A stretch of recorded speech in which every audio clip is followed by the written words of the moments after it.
Hey everybody, Clinton here with Oval Window Racing again, and ain't got much going on. I'll just give you guys an update. Winter time's coming up here, and like I said in the previous video, we're getting ready for some winter projects. But yeah, things are kind of going slow right now. You know, weather's cooling off, the leaves are falling, it's a little windy to go fishing and stuff. But trying something a little new. I'm gonna use the phone here to try to get some video. Sometimes the 35mm it's hard to see what's going on because I don't have the screen that flips around. I can see myself, everything. I don't know if everything's backwards or not. Sometimes these things are backwards. But yeah, we still got Simon in the corner. Still got Hubert over here. And got the moon buggy build still going on. Actually, we've made some progress with that. Mike's busy cleaning it and painting it. Actually did send some pictures. Yeah, I think I'll show you. He's using a different product. I usually just use the rattle can header paint, ceramic based stuff to paint the engine and the cylinders. But he's using a product by Pour 20. If I get that information from him, it's probably the same stuff I use on headers. Here's some Pour 20 right here. I've had this stuff forever. Brilliant aluminum coating. Stands up to 1400 degrees. Wow. Helps stop cracking, chipping, and peeling. I don't know if that's the same product he's using or not. Maybe it's better nowadays. I put it on the header and it was all right. It wasn't much different than the spray bomb stuff. But yeah, progress with Hubert. Come over here and got the heater channels in. And it really does stiffen up the floorboards now, which is nice. I did have to grind a little bit on the floorboards. Plan will be, once I get this car all solid, to pull it up off the pan and actually probably revisit the floor pans. So you guys can see, they use screws. There we are. They screwed this in. They screwed the floor pan in and or pans in.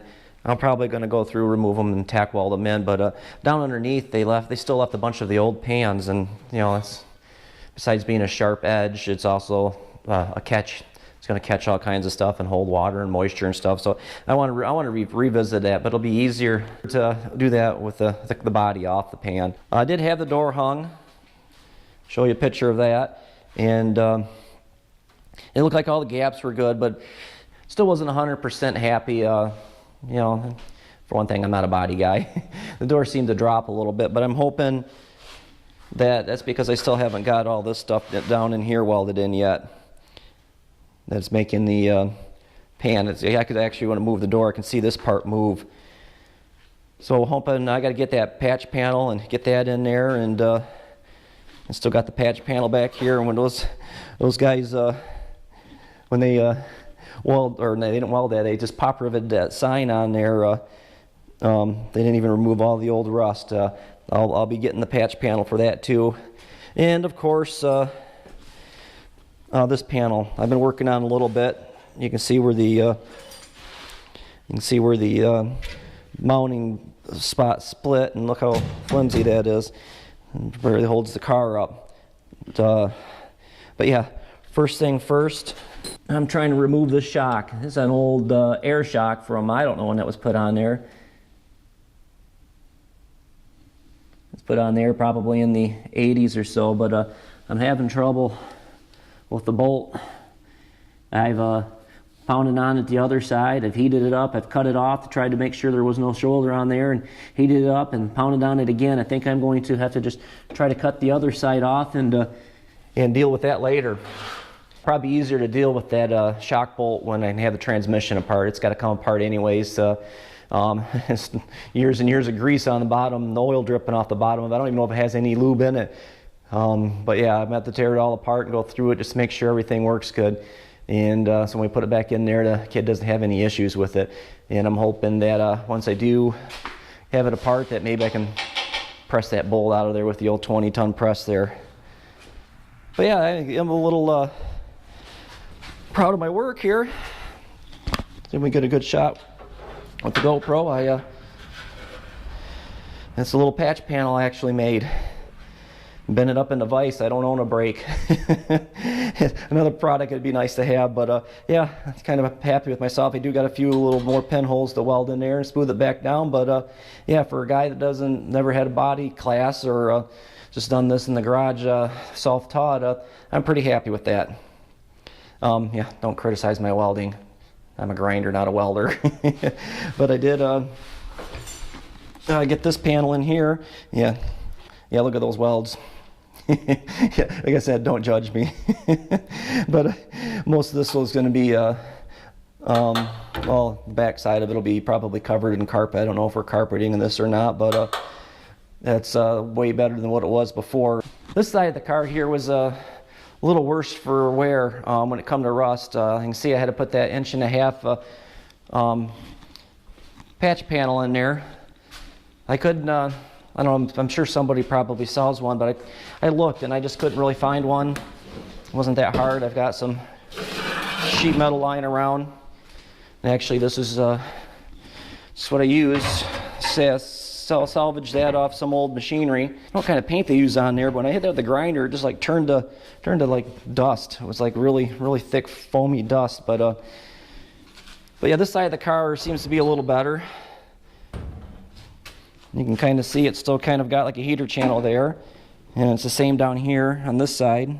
Yep, right there. There's still some like heater channel on there. I don't know what that steel's going to look like. I'm hoping once I get down there and grind on it, we'll see if it's going to be any good. Won't know until I start grinding on it and welding it and see how thick it is. But I'm hoping I don't have to build a patch panel down there or even replace the A-pillar panel down there.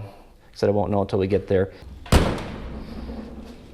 It's probably what's going to be next. I'm probably going to remove that shock bolt on the other side and then get working on this. When Emily was in town, you guys seen in the previous video, I had her start working on the fenders here and removing some bolts and stuff, and yeah, she did pretty good. I don't think she's ever worked a ratchet before or an impact. I had her take the tires off and get underneath there and work with the impact with the or not an impact, work with the ratchet wrench. And she got several of the bolts off on that side without breaking them. There's some that are broke that I got to get in there and cut off. And then same here with the rear fender. She got some of the bolts off, and we didn't get time to get to all of them, so I still got a little bit more work. But yeah, once I get that shock bolt off and or the shock off, probably won't get the bolt out of the transmission arm tube. But yeah, probably do a little tack welding on the filling in some pinholes, and then I'll get busy on this side of the car. So I get the plan with Hubert was to get at least the heater channels in them this winter, and then put him back up against the wall there where Simon's at, and then pull Simon out and get on to Simon. But I don't want to start doing anything with Simon. I really don't like grinding too much on here as we got the moon buggy build out. But yeah, Mike, as soon as Mike's done painting, he's going to bring that stuff over. We're going to clean everything good, and then start the final assembly. So yeah, I'll look forward to that. And again, with Hubert here, I don't know how much of the actual work I'm going to show you when it comes to the body work, because I'm not a body guy. I'm not a welder. I do all this stuff basically self-taught, so yeah, I don't want to be passing along bad advice. But yeah, I'll try and give you guys updates every now and then, and hopefully we'll get some video of Emily working on it someday. Well, she'll be home here for the holiday weekend. But yeah, until then, keep shifting those gears. Talk to you later.